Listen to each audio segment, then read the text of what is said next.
हम O levels में भी डिस्कस कर चुके हैं कि न्यूक्लियस के अराउंड क्या होता है हमारे पास, ये न्यूक्लियस है और उसके जो अराउंड जो हमारा ये ऑर्बिट होता है इसको हम शेल कहते हैं, इनको एनर्जी लेवल भी कहते हैं। ठीक है, जो क्लोज टू द न्यूक्लियस होता है इसकी एनर्जी सबसे कम होती है। जैसे जैसे हम न्यूक्लियस से अवे जाते हैं शेल की जो एनर्जी होती है वो इंक्रीज होती रहती है, राइट। तो अब क्योंकि हम ए लेवल डिस्कस कर रहे हैं तो आपने ये याद रखना है कि इनको हम रिप्रेजेंट करते हैं स्मॉल एन से। अब देखिए फॉर एग्जांपल जैसे ये फर्स्ट शेल है तो it's mean it is n is equal to 1। ठीक है, और फर्स्ट शेल का क्या कोई नाम भी होता है तो इसका नाम होता है के शेल।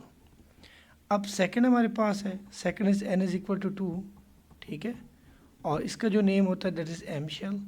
और जो थर्ड हमारे पास है that is if n is equal to 3। ठीक है, तो इसका नाम क्या होता है के, सॉरी इसका नाम होगा एल, वेरी सॉरी, ओके, इसका नाम एल होगा और इसका नाम क्या होता है एम होता है। तो ये एनर्जी लेवल्स भी होते हैं। ठीक है, जो हमारा क्लोज टू द न्यूक्लियस होता है ना ये आपने मेमोराइज रखना है, इजी रखना है कि ये लोवेस्ट एनर्जी होता है। ठीक है, क्योंकि ये साइज़ में क्या होता है स्मॉल होता है। अगर इलेक्ट्रॉन यहाँ पे अगर रिवॉल्व कर रहा है ना, देखिए एनर्जी तो ठीक है उसकी बात कांस्टेंट रहती है, लेकिन जब हम प्लांक्स कांस्टेंट जो उस इक्वेशन को अप्लाई करते हैं तो हम ये देखते हैं कि यहाँ पे उसको कम एनर्जी रिलीज़ करता है और ऊपर वाले में फिर वो क्या करता है ज़्यादा। तो वो हमारी डिबेट नहीं है, ना ही ए लेवल का हमारा टॉपिक है। ठीक है, तो आपने बस ये याद रखना है कि जो क्लोज टू द न्यूक्लियस होता है उसकी एनर्जी क्या होती है लोवेस्ट एनर्जी शेल।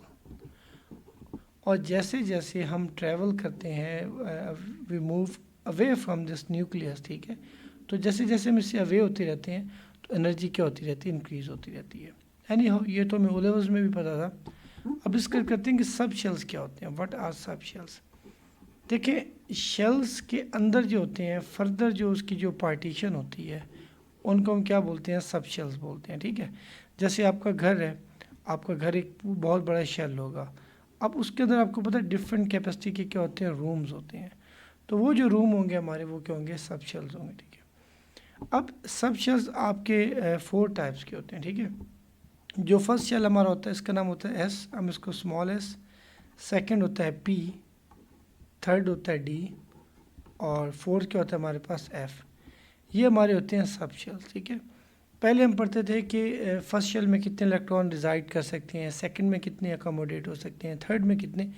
अब हमने साथ साथ ये भी देखना है कि जो सब शेल्स होते हैं उनमें कितने इलेक्ट्रॉन्स आ सकते हैं। देखो जो एस होता है it can accommodate maximum 2 electrons. ठीक है, 2 में आप ज़रा 4 ऐड करें क्या हो जाएगा 6 हो जाएगा। तो पी जो होता है वो मैक्सिमम 6 इलेक्ट्रॉन अकोमोडेट कर सकता है और 6 में फर्दर 4 ऐड कर दें तो क्या हो जाएगा 10। तो डी जो होता है वो मैक्सिमम 10 इलेक्ट्रॉन्स को अकोमोडेट करेगा और एफ में अगर आप 4 ऐड कर देंगे तो ये क्या हो जाएगा 14। ठीक है, तो ये आपने मेमोराइज करना है कि S maximum can have 2 electron, P 6, D में मैक्सिमम 10 आएंगे और एफ फॉर 14 इसमें मैक्सिमम 14 इलेक्ट्रॉन्स आ सकते हैं। ठीक है, अच्छा अब ओ लेवल्स में तो आप पढ़ते थे कि फर्स्ट शेल में 2 इलेक्ट्रॉन होते हैं, सेकंड में 8, फिर फर्दर 8। अब आपने ऐसा स्टडी नहीं करना। ठीक है, आप इस फार्मूले को देखें, ये हमारे पास है 2n स्क्वायर, राइट। अब ये जो n होता है ये हमारा क्या होता है शेल नंबर होता है। अगर हम बात करें कि जो हमारा फर्स्ट शेल यानी कि के इसमें मैक्सिमम कितने इलेक्ट्रॉन रिजाइड कर सकते हैं अकोमोडेट, तो हम इसको क्या लिखेंगे 2 मल्टीप्लाई n, क्योंकि हमारा 1 है तो 1 का स्क्वायर कितना हो जाएगा 1 हो जाएगा। इसका मतलब है जो हमारा के शेल होता है, जो फर्स्ट शेल होता है हमारा के, उस पर मैक्सिमम 2 इलेक्ट्रॉन्स आ सकते हैं। ठीक है, सेकंड अगर हम देखें इफ़ वी हैव 2 और n हमारा 2 हो, मतलब सेकंड शेल की अगर हम बात करें 2 2 ज़ार 4, 4 2 ज़ार 8, इसका मतलब है कि जो हमारा सेकंड शेल है जो कि l है उस पर मैक्सिमम कितने इलेक्ट्रॉन आ सकते हैं 8। ओके, और थर्ड शेल की ज़रा बात करते हैं हम, 2 हमारा फार्मूले में रहेगा, n हमारा क्या है अभी 3 है, तो 3 का स्क्वायर हमारा 3 3 ज़ार 9, 9 2 ज़ार 18। तो इसका मतलब है कि थर्ड के अंदर जो कि हमारा के उसके बाद एल के एल एम है, इसके अंदर मैक्सिमम 18 इलेक्ट्रॉन आ सकते हैं। ओके, और जो हमारा लास्ट हम वैसे 4 तक चलते हैं। ठीक है, अब ये 4 का स्क्वायर क्या होगा 4 स्क्वायर, ठीक है 8 और 16 और 16 2 ज़ार 32 एन में। ठीक है, तो अब ज़रा थोड़ा सा आपने अपना नॉलेज अपडेट करना है, तो आपने ये फार्मूला यूज़ करना है 2n का स्क्वायर, n होता है हमारा नंबर ऑफ़ ऑर्बिट, तो ये मैंने आपको बाकी इन्फॉर्मेशन दे दी है, आप इजीली फाइंड कर सकते हैं, ठीक है। और इसके अगेंस्ट आपने इनको भी माइंड में रखना है कि एस में मैक्सिमम 2 इलेक्ट्रॉन होंगे, पी में 6 होंगे, डी में 10 और एफ में 14, ठीक है। तो ज़रा इनकी थोड़ी सी ना अरेंजमेंट देख लेते हैं कि ये जो होते हैं ना एस और पी और डी और जो वाई होते हैं ना, देखिए जो एस होता है ना हमारे पास एस सब शेल, जो एस सब शेल होता है इसकी जो शेप होती है वो होती है स्फेरिकल इन नेचर। एस की शेप होती है स्फेरिकल, ठीक है। और ये अगर हम एक्सेस ड्रॉ करें ना, सपोज जैसे ये मेरे पास क्या चीज़ है, वाई एक्सेस है, ये हमारे पास क्या है, एक्स एक्सेस है, और ये मेरे पास क्या है, जी एक्सेस है, ठीक है। तो ये जो हमारे पास एस होता है ये फ्रॉम ऑल डायरेक्शन ये सेम इसकी कंट्रीब्यूशन होता है, ठीक है। ऐसा नहीं कि कहीं पे ज़्यादा कहीं से कम है, ये खैर मेरी ड्राइंग में प्रॉब्लम हो सकता है। तो एस स्फेरिकल होता है जस्ट लाइक फुटबॉल की तरह, ठीक है। तो ये तमाम ऑल एक्सेस में ये क्या होता है, एक सिमिलर शेप ये करता है, ठीक है। और इसकी शेप क्या होती है, वो स्फेरिकल होती है। अब जो हमारे पास पी सब शेल होता है ना, पी स्मॉल पी लिखेंगे, ठीक है, पी सब शेल, इसकी जो शेप होती है ना वो होती है डम्बल टाइप, डम्बल। जैसे हम जिम में जाते हैं ना तो हम डम्बल्स उठाते हैं, डम्बल शेप, ठीक है। तो हम इसको कैसे रिप्रेजेंट करते हैं, देखिए हम इसको यूँ ड्रॉ करते हैं इस तरह, यहाँ पे हमारे पास सेंट्रल पॉइंट है, ऐसे हम कहते हैं ये पी जो है हमारा सब शेल होता है, ठीक है ना। तो इसमें इलेक्ट्रॉन यहाँ पे क्या कर रहा होता है, ट्रैवल कर रहा होता है, इस एरिया में इसका इलेक्ट्रॉन क्या करता है, ट्रैवल करता है, ठीक है। तो ये होता 3 डायमेंशनल टाइप है। अब मेरी जो प्रेजेंटेशन है ये तो 2D में आ रही है ना, ठीक है। लेकिन जो पी होता है ना ये 3 टाइप्स के होते हैं, एक पी एक्स होता है, एक, अब देखो अगर मैं इसको एक्सेस का मैं ड्रॉ कर दूं और अगर ये एक्स एक्सेस के ऊपर हो, ठीक है, तो इसका नाम होगा पी एक्स, राइट। और अगर मैं क्या करूं, यहाँ पर एक वाई एक्सेस ड्रॉ करूं और जो हमारा अगर एक शेल हमारा इस वाई एक्सेस के ऊपर है, ठीक है, तो हम उसको बोलेंगे पी वाई। इसको मैं से ड्रॉ कर दूँ उसके ऊपर, तो ये हमारा क्या होगा, पी वाई। और एक हमारा जो लास्ट होता है उसको हम क्या बोलते हैं, पी जी। तो ये हमारा जी एक्सेस पे होगा, ऐसे इस एक्सेस पे होगा, ठीक है। तो हम इसको जब इस तरह ड्रॉ करते हैं ऐसे, तो ये हमारा क्या होता है, पी जी। ये हमारा सॉरी पी वाई होगा, जो कि मैंने मिस्टेकनली यहाँ पे क्या कर दिया, जी लिख दिया, ठीक है। तो ये हमारा चाहिए पी वाई, ओके। तो अब ये हमारे सब शेल्स हैं जो कि डिफरेंट एक्सेस के ऊपर होती हैं, ठीक है ना। और क्या होता है कि जो पी जो है further P X P Y और पी जी में होता है। तो मैंने आपको बताया था कि पी के अंदर मैक्सिमम कितने इलेक्ट्रॉन्स आते हैं, 6, ठीक है। यहाँ पे ये मैं लिखा था कि पी में 6 होते हैं। इसका मतलब ये होगा कि पी एक्स के अंदर 2 इलेक्ट्रॉन्स आएंगे, पी वाई के अंदर 2 इलेक्ट्रॉन्स आएंगे और पी जी के अंदर 2 इलेक्ट्रॉन्स आ जाएंगे, तो टोटल ये 6 हो जाएंगे, ठीक है। अब जो डी हमारे पास होता है ना, ये इसमें थोड़े से डी सब शेल। अब डी सब शेल को अगर हम देखें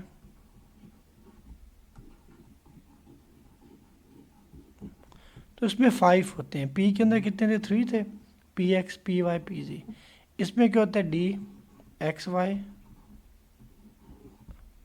D Y Z, D X Z और D x square Y square, और लास्ट हमारे पास क्या होता है, डी जी स्क्वायर, ठीक है ना। तो जैसे मैंने आपको बताया था कि वो डिफरेंट एक्सेस के ऊपर होते हैं ना, हमारे पास पी एक्स होता है, पी वाई होता है, फिर पी जी होता है, ठीक है ना। तो अब आपने किसको याद रखना है, इनको, और ये पेपर में इसका क्वेश्चन भी आ जाता है, ठीक है ना। अब इम्पॉर्टेंट थिंग ये होती है कि इनमें जो फर्स्ट 3 शेल्स होते हैं ना, जो मैंने आपको क्या बताए थे, डी एक्स वाई, ठीक है ना, या वाई जी। अब इनके ओरिएंटेशन देखते हैं कि वो कैसे हमने ड्रॉ करने, ये एग्जाम में आती हैं, ठीक है। समटाइम वो आपको किसी की भी डायग्राम बनाने को, जब मैं पास पेपर आपको करवाऊंगा ना, उस पर हम देखेंगे। अच्छा देखो, जैसे मेरे पास फर्स्ट कौन सा है, हमारे पास डी एक्स वाई है, ठीक है। अब डी एक्स वाई को हमने कैसे बनाना है, देखिए ये हमारे पास कौन सा एक्सेस है, फर्स्ट वाई, और ये अब इनको हमने एक्सेस के ऊपर नहीं बनाना, ठीक है। इस चीज़ का हमने एक मेक श्योर करना है, ये इन बिटवीन द एक्सेस होने चाहिए, ठीक है। ये इन बिटवीन द एक्सेस होगा यहाँ पर, और ये यहाँ पर, ये एक्सेस के ऊपर नहीं है, ठीक है, it is in between axes, तो उसका नाम क्या है हमारे पास, डी एक्स वाई, ठीक है। अब हम जरा डी वाई जी को ड्रॉ करते हैं, उसकी शेप भी हमारे पास देखो, कहने के तो हमें सिमिलर सा ही वो नज़र आएगा ना, वाई जी। अगर मैं क्या कर दूँ यहाँ पे ये एक ड्रॉ करूँ सेकेंड, और जी एक्सेस क्या हो हमारे पास, यहाँ से कि यूँ क्रॉस हो रहा हो, जी इस तरह आ रहा हो, ठीक है ना, तो ये जी के दरमियान में और साथ में वाई इनके दरमियान में होगा, एक्सेस के ऊपर नहीं होगा, उनके दरमियान में हम इसको ड्रॉ करना, okay. So next we have this dxz. I'm talking about this, so you can see it here like this. So अब देखिए आप कहेंगे sir they are like similar to me. Thing is कि I'm drawing in 2 dimensional way, okay, but आपने जो इसको draw करना है वो आप क्या करेंगे, इसको 3 dimensional वे में करेंगे, ठीक है। तो आप इसको एक दफ़ा देख लीजिएगा इंटरनेट से भी, ठीक है, 3 dimensional how to draw there shapes, okay. तो it is D Z X, so ये इन बिटवीन होगा जी एक्सेस की और एक्स एक्सेस की। तो ये जो तीन है हमारे पास, ये कहाँ पर होते हैं, एक्सेस के ऊपर नहीं है, they are in between the axes. लेकिन जो d x square minus y square और जो हमारे पास डी जी स्क्वायर है ना, ये एक्सेस के ऊपर होते हैं। ये हम A2 में भी हम इसकी डिटेल पढ़ेंगे कि ऐसा ही क्यों, इसकी क्या रीज़न होती है, ठीक है। अब देखिए जैसे ये मैंने इसको एक्सेस ड्रॉ कर लिए, अब मैं क्या करूँगा, जो डी जी स्क्वायर है हमारे पास, डी जी स्क्वायर, ठीक है, आपने क्या करना है, आपने बोल्ड से आपने ये ड्रॉ कर लेना है और इसके अंदर आपने ये सर्कल ड्रॉ करना है। ये सम टाइम 1 मार्क का वो या 2 मार्क का पूछता है, वो बस डायरेक्ट आपको क्वेश्चन कह देता है कि डी जी स्क्वायर की आप डायग्राम ड्रॉ करें। तो आपने बस ये डंबल लोब बना के उसके अराउंड आपने क्या कर देना, ये सर्कल लगा देना, ठीक है। और ये जो आपके पास डी एक्स जी और वाई जी होगा ना, लास्ट वन हमारा, ठीक है। अच्छा देखो ये एक्सेस के ऊपर है, ये एक्सेस के बिल्कुल ऊपर है, ऊपर वाले जो तीन थे वो इन बिटवीन एक्सेस थे, ठीक है। अब लास्ट हम अपना बनाते हैं एक्स का स्क्वायर और वाई का स्क्वायर। आपको मैंने क्या कहा था कि आपने इनको एक्सेस के बिल्कुल ऊपर ड्रॉ करना है और ये बोल्ड होंगे पहले की निस्बत, ओके, और ये ठीक है, they are not in between the axes. तो ये डायग्राम्स हैं इनकी एक्सेस के ऊपर, ठीक है। आपको ये अच्छे से मेमोराइज करनी है, although it is new for you people, but you people have to memorise. अब जो एफ़ होते हैं उसके 14 होते हैं 7, लेकिन वो हमारे सिलेबस में है नहीं, हम जस्ट इनको डी तक पढ़ते हैं। और आपने प्लीज़ अच्छे से इनको मेमोराइज़ करना है। इनके आप इंटरनेट से शेप्स भी एक दफ़ा निकाल लीजिएगा ताकि आपकी जो ड्राइंग में, और हाँ D square D Z square बार बार रिपीटेड क्वेश्चन है एग्ज़ाम के अंदर।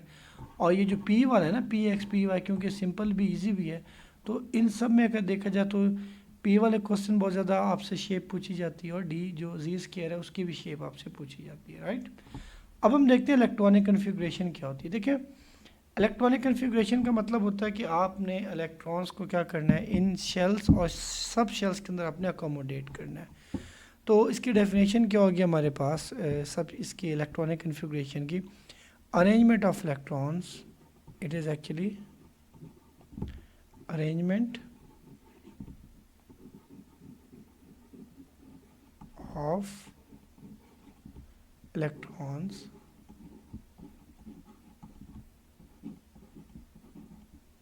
in shells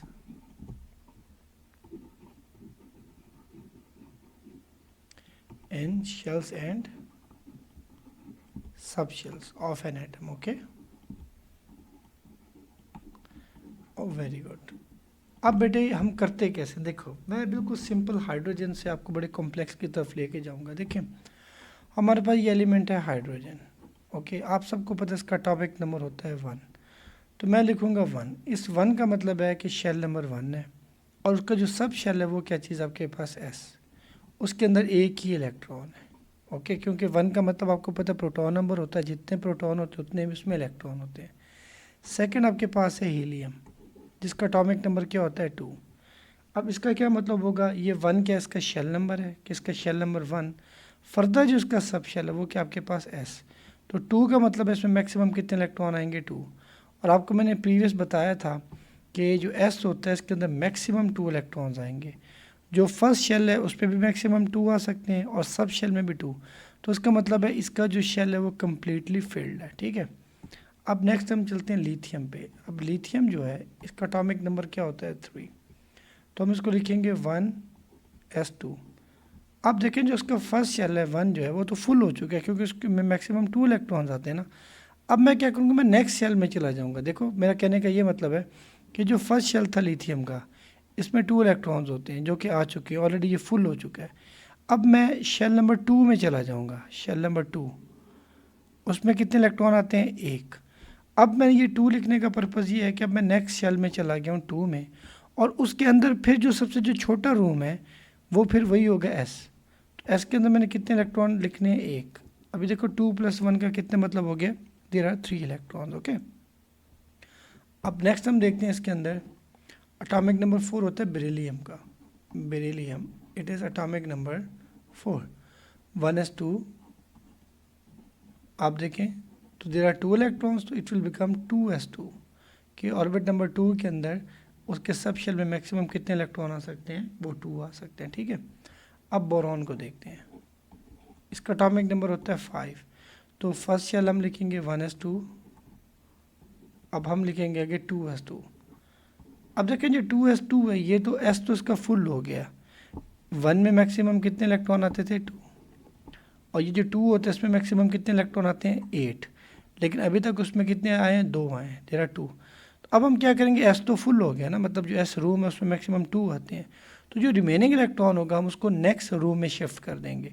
तो ऑर्बिट नंबर 2 का जो सब शेल है P, तो उसके अंदर जो 1 इलेक्ट्रॉन है वो वहाँ पे नेक्स्ट में वो शिफ्ट हो जाएगा। जैसे आपके घर में गेस्ट होते हैं, एक रूम आपका फुल हो गया तो आप क्या करते हैं, गेस्ट को नेक्स्ट रूम में शिफ्ट कर देंगे। ठीक है, so next we have this carbon atomic number 6, तो उसमें हम क्या लिखेंगे, 1s2। फिर हम नेक्स्ट शेल में चले जाएंगे 2s2, और अब देखो 2 इलेक्ट्रॉन्स है ना, 2 और 2 4 हो गए, तो हम लिख देंगे 2p2। ठीक है, क्योंकि आपको पता है P में मैक्सिमम 6 इलेक्ट्रॉन्स आते हैं, तो अभी तो उसमें जस्ट 2 आए ना, तो हमारे पास अभी भी स्पेस है।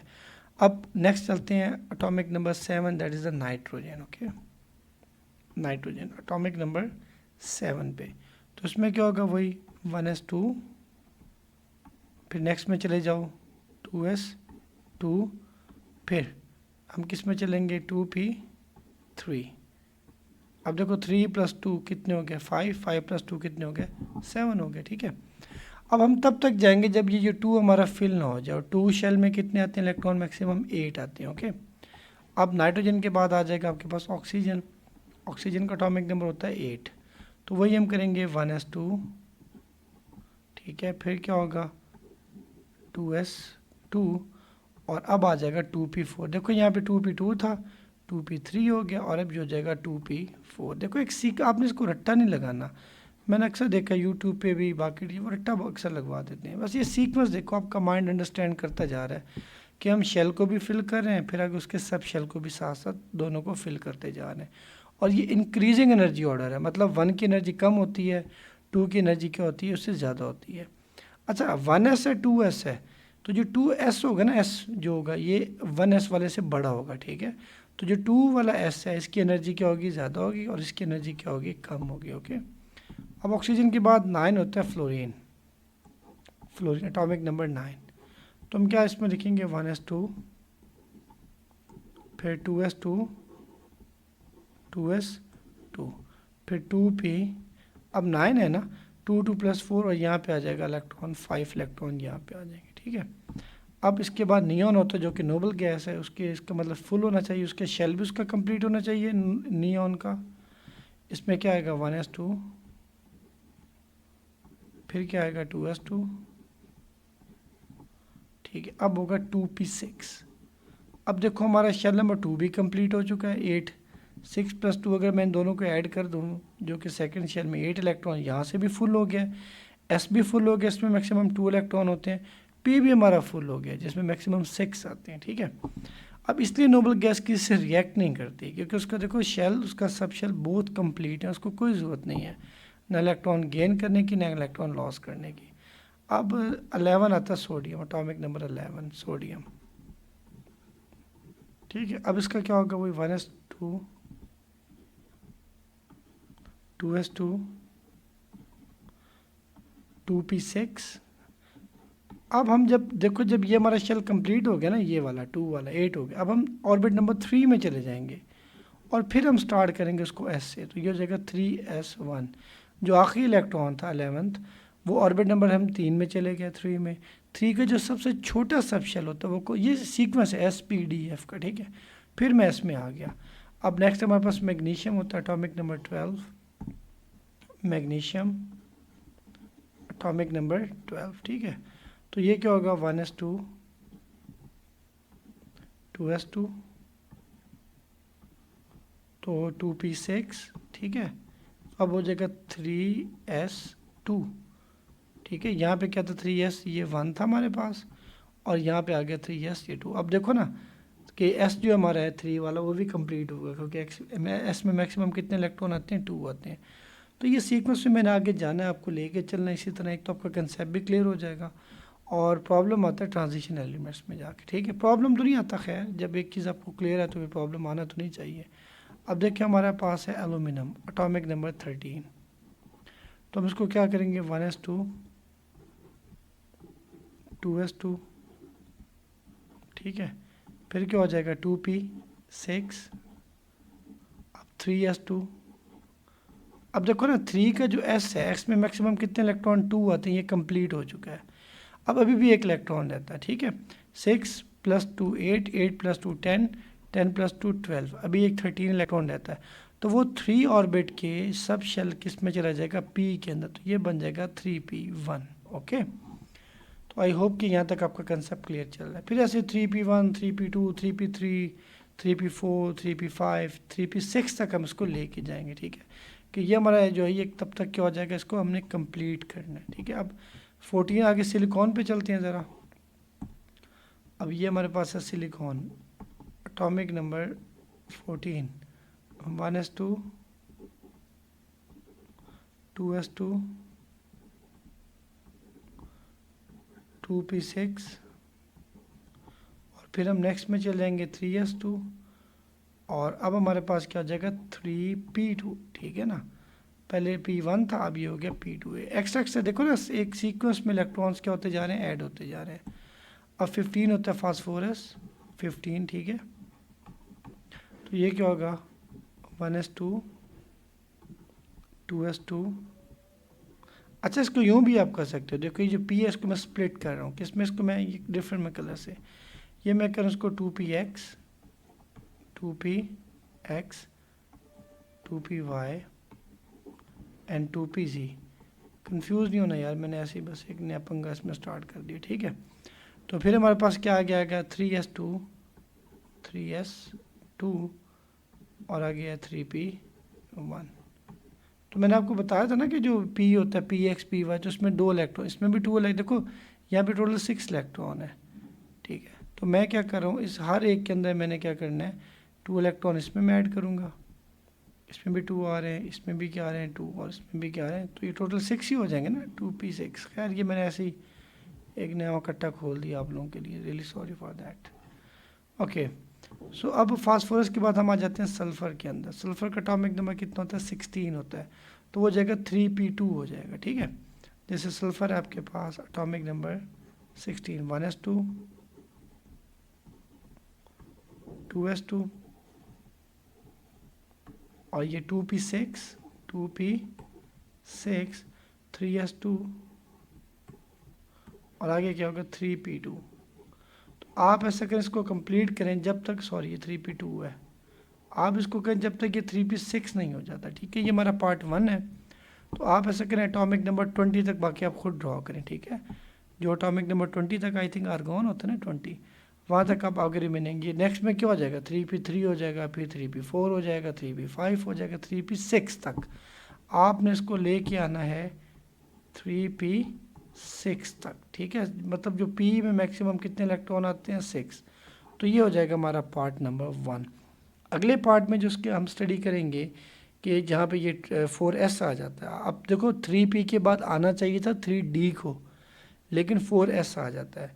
मैंने आपको बताया ना कि इंक्रीजिंग एनर्जी ऑर्डर के लोअर एनर्जी से हम जाते हैं हायर एनर्जी में। तो जो 4s जो होता है, इसकी एनर्जी लो होती है एज़ कम्पेयर टू 3d के। तो अगले जो हमारा एपिसोड है, नेक्स्ट लेसन है, हम उसको इन चीज़ों को देखते हैं। Thank you.